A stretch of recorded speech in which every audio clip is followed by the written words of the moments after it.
तो hello guys, मेरा नाम है दिलेश्वर और आप सभी का स्वागत है मेरी इस वीडियो में। तो आज के इस वीडियो में बात करें मैक्सवेल के समीकरण के बारे में। तो वीडियो को शुरू करने से पहले आप सभी से निवेदन है कि हमारे चैनल को सब्सक्राइब करें और वीडियो को लाइक करें तथा कमेंट ज़रूर करें। तो चलिए शुरू करते हैं वीडियो को। तो हम इस वीडियो में मैक्सवेल के समीकरण की निष्कर्ष समीकरण के नियम के बारे में बात करेंगे, ना कि उसकी व्युत्पत्ति या के बारे में। तो चलिए शुरू करते हैं। तो यहाँ पे सबसे पहले हम ले लेते हैं हमारा पहला समीकरण, जो है विद्युत क्षेत्र का गॉस का प्रमेय। विद्युत क्षेत्र का गॉस का प्रमेय। तो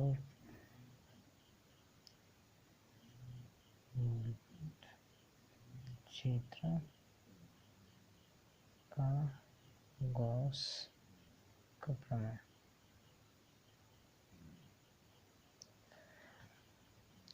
तो इसका समीकरण होता है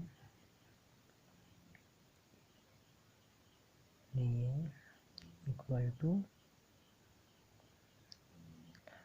मीन जो विद्युत क्षेत्र का पृष्ठीय समाकल, किसी बंद पृष्ठ के साथ पृष्ठीय समाकलन उस बंद पृष्ठ के अंदर उपस्थित आवेश के 1/एप्सिलॉन 0 गुना होता है।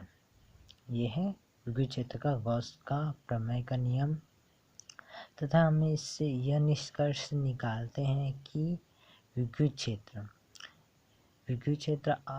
आवेशों से विद्युत क्षेत्र की बल रेखाएं आवेशों से निकलती हैं तथा आवेशों पर जाकर समाप्त होती हैं। ये मैक्सवेल के जो समीकरण हैं, विद्युत क्षेत्र का गॉस के समीकरण या मैक्सवेल के जितने भी समीकरण, चारों समीकरण, इन्हें विद्युत चुंबकीय प्रकृति में, एनवायरनमेंट में मूल नियम माने जाते हैं, ये चारों समीकरण। तो इसका निष्कर्ष निकलता है पहले समीकरण का कि विद्युत क्षेत्र बल क्षेत्र रेखाएं आवेश से उत्पन्न होती है तो आवेश पर जाकर समाप्त होती हैं तथा ये खुला वक्र बनाती हैं, बंद वक्र नहीं, ओपन होती हैं ये। अब हम दूसरे समीकरण की ओर बढ़ते हैं। दूसरा समीकरण है विद्युत क्षेत्र का, चुंबकीय क्षेत्र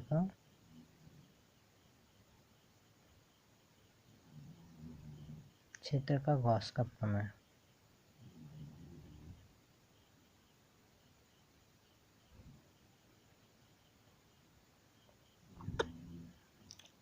तो ये होती हैं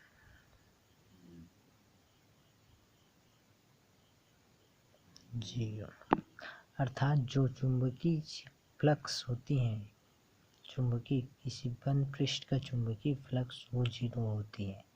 अर्थात जितना फ्लक्स एक पृष्ठ से आए घुसेगा उतना ही फ्लक्स दूसरे पृष्ठ से वापस निकल जाएगा।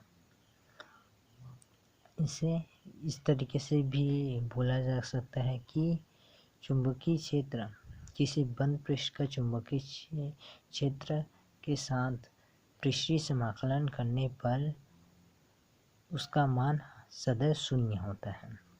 तो ये नियम हो गया और इससे निष्कर्ष यह निकलता है कि चुंबकीय क्षेत्र बल क्षेत्र रेखाएं जो होती है वो बंद वक्र बनाती हैं तथा एकल चुंबकीय ध्रुव का अस्तित्व नहीं होता।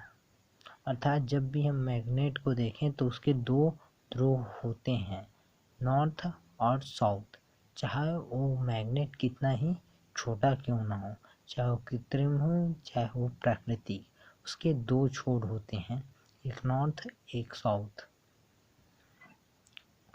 अब हम तीसरे समीकरण की ओर बढ़ते हैं। हमारा तीसरा समीकरण है फैराडे का विद्युत प्रेरण का नियम। फैराडे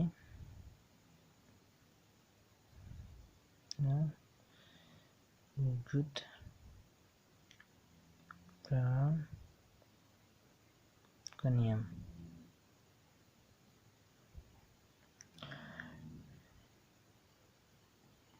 तो ये होता है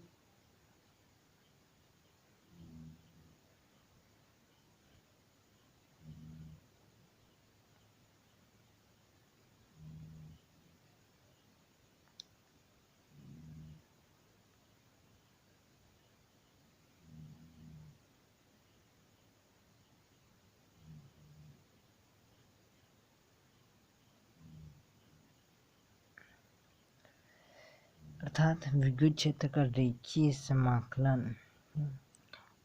समाकलन एप्सिलॉन 0 तथा विद्युत क्षेत्र के फ्लक्स में परिवर्तन की दर के गुणनफल के बराबर होता है तथा इससे यह निष्कर्ष निकलता है कि परिवर्ती विद्युत क्षेत्र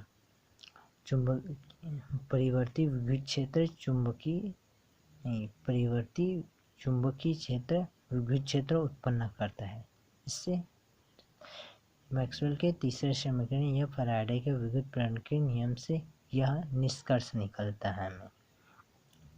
अब यहाँ पे हम चौथा समीकरण लेते हैं।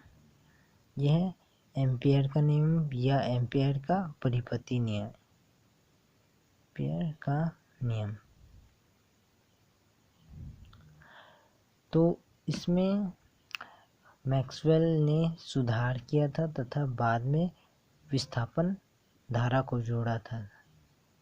विस्थापन धारा तो ये संयुक्त रूप से ये होता है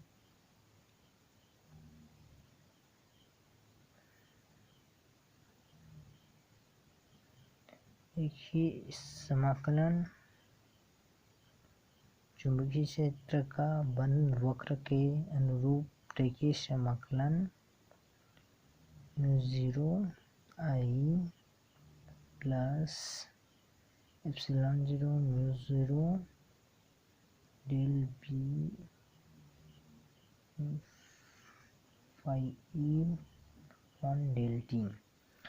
तो इससे यह निष्कर्ष निकलता है कि विद्युत क्षेत्र या परिवर्ती विद्युत क्षेत्र चुंबकीय क्षेत्र उत्पन्न करता है। या इस समीकरण से हमें यह निष्कर्ष निकलती है। इन समीकरणों को मूल प्रकृति के मूल समीकरण माने जाते हैं ये समीकरण तथा इन चारों समीकरणों से यह निष्कर्ष निकलता है कि एक त्वरित आवेश सदैव विद्युत चुंबकीय तरंगें उत्सर्जित करता है जिनका निर्वात में प्रकाश की चाल के से संचरित होती है। प्रकाश की स्पीड से ये गति करती है निर्वात में। ये समीकरण एक समान संदैशिक माध्यम में विद्युत चुंबकीय क्षेत्र की पूर्ण व्याख्या करते हैं तथा ये समीकरण एक समान माध्यम में पूर्ण व्याख्या करते हैं चुंबकीय तथा विद्युत चुंबकीय के बारे में। तो आज के वीडियो में बस इतना ही। वीडियो को देखने के लिए धन्यवाद।